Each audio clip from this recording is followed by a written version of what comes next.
কালো মহিলাকে দেখে বিশ্বনবী বললেন, লা ইয়াদখুলনাল জান্নাতা সাফরা ওয়ালা সাউদা। কোন কালো কুৎসিত স্কিনের চেহারার নারী কখনো জান্নাতে যাবে না। ওই মহিলা কান্না জুড়ে দিল, বলল, নবী আপনি বলেছেন 4 কাজ করলে 8টা জান্নাতের দরজা আমাদের জন্য খুলে দেওয়া হবে। আল মারআতু ইযা সাল্লাত খামসাহা সামাত শাহরাহা তাআত বালাহা হাফিজাত ফুরুজাহা। যে নারী নামাজ পড়ে, রোজা রাখে, লজ্জাস্থানের হেফাজত করে, স্বামীর কথা শুনে, এই 4টা কাজ করলে ওই নারীর জন্য 8টা জান্নাতের দরজা খুলে দিবে কে? আল্লাহ। ও নবী আমি তো 4টাই করি, আমি জান্নাতে যাব না কেন? কালো হওয়া কি আমার অপরাধ নাকি? কান্না শুরু করে দিল। বিষ্ণুই বললেন, কেঁদো না, কেঁদো না, আমি তো ফান করে বলেছি, আমি ফান করেছি। তুমি যখন জান্নাতে যাবে এরকম কালো থাকবে না, সুন্দরী হয়ে যাবে, পূর্ণিমার চাঁদের চেয়ে বেশি সুন্দরী। সুবহানাল্লাহ বলেন। একটু আগে যেই মহিলা কান্না করছিল এখন হাসি জুড়ে দিল। এখন সুবহানাল্লাহ, সেন্স অফ হিউমার। সাহাবারা খেজুর খেতে বসতেন। বিশ্বনবী খলাফাদেরকে নিয়ে, খলাফা আর আরবা আর রাশেদাদেরকে নিয়ে খেজুর খেতে বসেছেন। আরো সাহাবারা এসে বসলেন।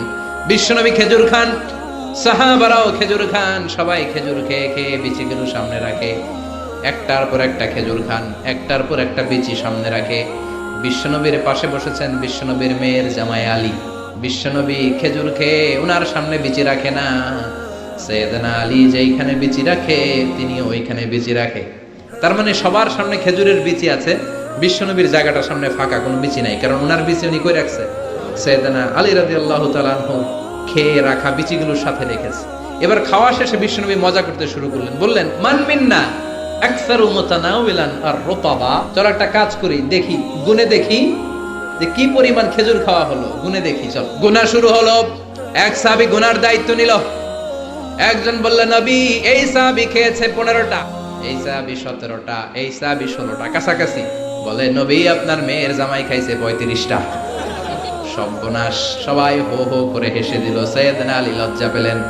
সাইয়েদনা আলী বলে, আমার কথা আছে। কি কথা? কয় সবার সামনে বিচি আছে, নবীর সামনে বিচি নাই কেন? সাইয়েদনা আলী বলে, আমরা সবাই খেজুর খেয়েছি, বিচি সামনে রেখেছি, বিশ্বনবী বিচি সামনে রাখে নাই, ভিতরে পাইনা দিছে, খেজুরও ঢুকাইছে, বিচিও ঢুকাইছে। কোন সুবহানাল্লাহ। বিশ্বনবী খেজুরের সাথে বিচিও খেয়ে ফেলেছে। সুবহানাল্লাহ পড়ে। জামাই শ্বশুর, কি সুন্দর জামাই, কি সুন্দর শ্বশুর। বিশ্বনবীর আচরণ থেকে আমাদের জন্য শিক্ষা নেয়ার অনেক কিছু আছে না নেই? এত গুণ থাকার পরও বিশ্বনবী নিজেকে ছোট করতেন। মুনাজাতে বলতেন, আল্লাহুম্মা ইন্নী আবদুক ওয়া ইবনু আবদিক ওয়া ইবনু আমাতিক। আল্লাহ আমি আপনার গোলাম, গোলামের ঘরের গোলাম, বান্দির ঘরের গোলাম। শ্রেষ্ঠ নবী, সব নবীর নবী, সাইয়্যিদু বুলদি আদম, শত কোটি মানুষ পৃথিবীতে যারা আসবে সবার নেতা। তার নবুয়তের কোনো বাউন্ডারি নাই, গোটা দুনিয়াটাই, গোটা মহাবিশ্বটাই নবুয়তের বাউন্ডারি। আল্লাহু আকবার। এত শ্রেষ্ঠ লোক হয়ে দোয়া করার সময় বলতেন, আল্লাহুম্মা ইন্নী আবদুক, আমি আপনার রাসূল বলতেন না, আমি আপনার হাবিব এটা বলতেন না, আমি আপনার প্রিয়তম বলতেন না, বলতেন আল্লাহ আমি আপনার গোলাম।